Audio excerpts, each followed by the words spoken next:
Yan mga lods, may project na naman kaming isa. Yan yung imamountin namin yung XRM. Yan mga kalods. Try lang namin kung kaya namin. Pag di namin kaya, okay lang. Yan. Kung magandang kalalabasan mga kalods, yan.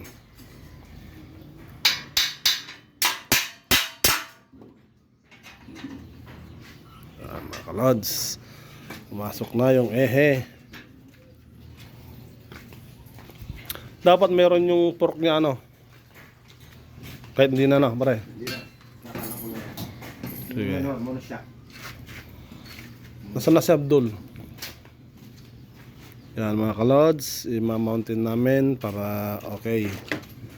So abangan nyo mamaya ang kasunod nito mga kalods. Hanggang sa muli.